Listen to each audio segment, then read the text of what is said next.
Hayata dair püf noktalar kanalıma hoş geldiniz. Bugün sizlere genel çiçek bakımı nasıl olması gerekiyor, bunlarla ilgili birkaç püf noktadan vermek istiyorum. Ve evde çiçeklerinizin bu şekilde güzel canlı olmasını ve bol bol sürekli çiçek açmasını istiyorsanız sizlere vereceğim sıvı bitki besinleri tarifiyle de sizlerin de evinizde çiçekleriniz bu şekilde inşallah açacaktır. Evde çiçek beslemenin tabii ki bir takım püf noktaları vardır. Dışarıdaki çiçekleri düzenli olarak mutlaka besin takviyeleri yapılmaktadır. Fakat bizler evimizdeki çiçekleri sadece su verdiğimiz zaman su içerisine gerekli mineraller çiçeklere geçmediği için çiçeklerimiz istediğimiz gibi çiçek açıp büyümüyorlar. O yüzden ben sizlere kanalımda düzenli olarak evde doğal kendimizin hazırlayabileceğim bitki besinleri, sıvı bitki besinleri tarifleri vermeye çalışıyorum. Bugün de yine sizlere vereceğim bir sıvı bitki besin tarifini yumurta kabuğundan yapacağız. Yumurta kabuğunu daha önce sizler için orkidelerde ve aloe vera'larda nasıl kullanmamız gerektiğinden bahsetmiştim. Fakat bununla ilgili bana çok fazla soru geldi ve genel çiçeklerimizde de kullanabilir miyiz, nasıl kullanabiliriz diye sorular geldi. Ben de sizlerin faydalanabileceği, evde çiçeklerinize nasıl kullanabileceğinizi bugün anlatmaya çalışacağım. Görmüş olduğunuz gibi yumurta kabuklarını ben bütün genel çiçeklerimde kullanıyorum. Yumurta kabuğu aslında tamamıyla doğal bir sıvı bitki besinidir. Yani bir gönül rahatlığıyla bütün çiçeklerinize verebilirsiniz. Kesinlikle hiçbir zararı olmaz. Aksine yumurta kabuğunun içerisinde bol miktarda kalsiyum olduğu için çiçeklerinize çok fayda sağladığını sizler de göreceksinizdir. Özellikle uzun süredir çiçek açmayan eğer çiçekleriniz varsa sizlere tavsiyem mutlaka bu sıvı bitki besinini kullanmaya çalışın. Bu sıvı bitki besinini eğer çiçeklerinize 15 günde bir verirseniz çiçeklerinizdeki gerçekten farkı göreceksinizdir. Çünkü yüksek oranda kalsiyum olduğu için, protein olduğu için çiçeklerin daha canlı olmasına, daha büyük açmasına, aynı zamanda hızlı bir şekilde büyümesine de yardımcı oluyor. Şimdi bu sıvı bitki besinini nasıl hazırlayabiliriz? Bunu da size göstermek istiyorum. Yumurta kabuklarını bakın şu şekilde bir kasenin içine biriktirdim. Sizler de eğer günlük yumurta kullanıyorsanız sizlere tavsiyem yumurtayı kırdıktan sonra kesinlikle kabuklarını atmayın. Çünkü kabuklarını sadece ev çiçeklerimizde değil dışarıda bahçedeki çiçeklerimize de ve aynı zamanda sebzelerimiz için de gerçekten çok faydalı.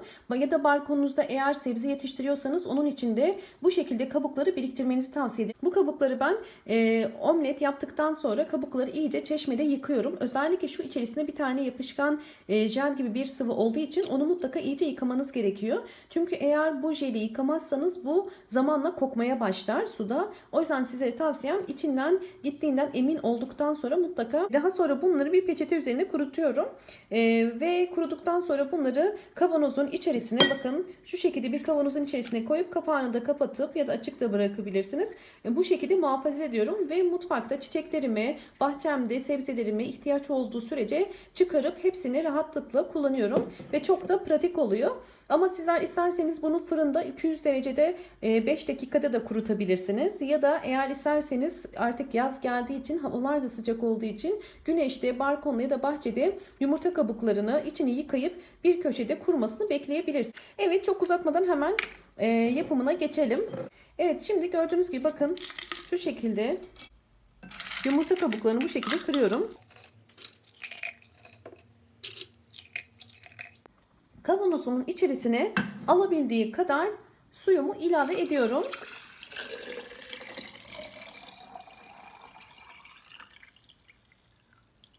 Bu şekilde suyumu doldurdum. Yaklaşık olarak 1 litre su koydum. Yani bunda ölçü önemli değil. Yumurta kabuklarını istediğiniz oranda koyabilirsiniz. Elinizde ne kadar varsa. Suyu da kendi çiçek sayınıza göre ayarlayabilirsiniz. Ve şu şekilde bakın kapağını kapatıp bunu sizlere tavsiyem 2 gece bekletmeniz. Daha fazla bekletmenizi tavsiye etmem. Evet, bu şekilde 2 gün bekleteceğim ve 2 gün sonunda bunu süzüp çiçeklerime vereceğim. 2 gün sonunda zaten yumurta kabuklarındaki kalsiyum bizim suyumuza geçmiş olacaktır. Fakat sizlere özellikle şunu belirtmek istiyorum. Kesinlikle bunu 2 günden fazla bekletmeyin. Daha fazla bekletecekseniz kesinlikle koku yapar. Eğer bu püf noktaya dikkat etmezseniz bu bütün sıvı bitki besinleri için de geçerlidir. Maalesef çiçeklerimizde sineklenme olabiliyor. O yüzden özellikle yaz aylarında kesinlikle 2 günden fazla bekletmeyin. Hatta havaların çok sıcak olduğu günlerde bir gece bile bekletmeniz yeterlidir. Zaten yeterli kalsiyum suya geçmiş olacaktır. Ya da eğer isterseniz daha önceki videolarımda izlediyseniz daha pratik olması için eğer benim vaktim yok çok fazla bekleyemem derseniz ve de koku yapmamasını istiyorsanız normal günlük, eğer evde yumurta haşlıyorsanız onun suyunu da çiçeklerinize verebilirsiniz.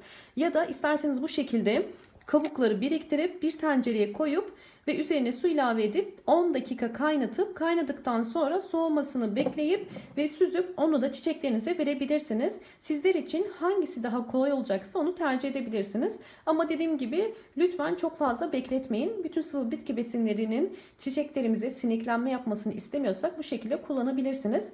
Peki bu sıvı bitki besinlerini ne kadar süreyle kullanabiliriz? Sıvı bitki besinlerini, özellikle bu tarz yumurta kabuğu gibi sıvı bitki besinlerini 15 günde bir verebilirsiniz. Sizlere tavsiyem mutlaka çiçeklerinizin 2 sıvı bitki besini arasında bir normal sulama yapmanız. Yani diyelim ki bugün çiçeklerinize yumurta kabuğu suyu verdiniz ve 10 gün sonra çiçeklerinizin tekrar su ihtiyacı oldu. Bu defa normal arıtma suyunu sade verin ve ondan 10 gün sonra tekrar çiçeklerinizi sulamanız gerekiyorsa başka bir sıvı bitki besini verebilirsiniz. Yani arka arkaya sıvı bitki besinlerini vermeyin. Çünkü her şeyin bir mutlaka kullanım sıklığı vardır. Fazlası her zaman zarardır.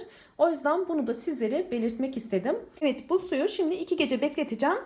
Sizler için daha önceden ben bekletmiştim. Bakın şu şekilde yumurta kabuğumu. Evet, gördüğünüz gibi bakın hemen burada menekşelerim var. Bu menekşelerim daha yeni açtılar. Çok kısa süre önce zaten çiçeklerini dökmüşlerdi ve tekrardan yeni açtılar. Ve özellikle bakın size göstermek istiyorum. Çiçeklerini daha büyük ve daha da güzel açıyor eskisine oranla. Bu vermiş olduğumuz sıvı bitki besinlerinin avantajlarından bir tanesi de çiçeklerinizin daha büyük olmasına, daha büyük açmasına yardımcı oluyor. O yüzden sıvı bitki besinlerini kesinlikle ihmal etmeyin. Evde çiçek besliyorsanız buna dikkat etmeniz gerekiyor ki çiçeklerinizin daha da güzel açması ve daha da hızlı büyümesi için. Şimdi ne kadar vereceğim bunu da göstermek istiyorum. Şu şekilde.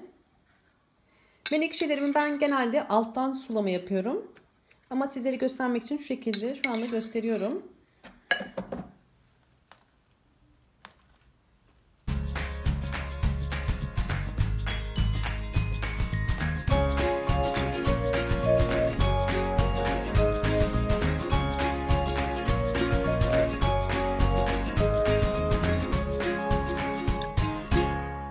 Bakın burada da orkidelerim var.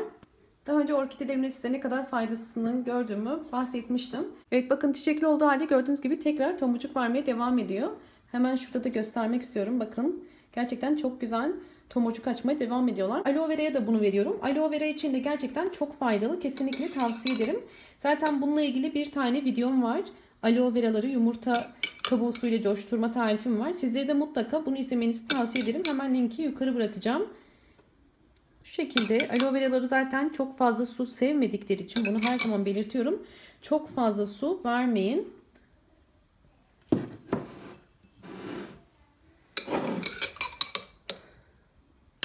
Şu şekilde. Aloe veralarınızı da gönül rahatlığıyla verebilirsiniz. Yeni yapraklar çıkarması için, yapraklarının jel ile dolması için sizlere tavsiye ederim. Bakın şurada hemen sardunyam var. Sardunyamı göstermek istiyorum. Sardunyaları da gerçekten inanılmaz iyi geliyor. Mutlaka tavsiye ederim. Yani bu karışımı bütün çiçekleriniz için kullanabilirsiniz. Umarım bu videom sizler için faydalı olmuştur. Videomu beğendiyseniz eğer beğen tuşuna basmayı ve kanalıma abone değilseniz abone olmayı unutmayın. Ve yeni bildirimlerden haberdar olmak için zil sesini açık konuma getirebilirsiniz. Bol bol yorumlar yaparak yorumlar kısmına sorular da sorabilirsiniz. Beni Instagram adresinden takip etmek istiyorsanız hemen aşağıda hayata dair püf noktalar hesabımdan takip edebilirsiniz. Hoşça kalın, sağlıkla kalın.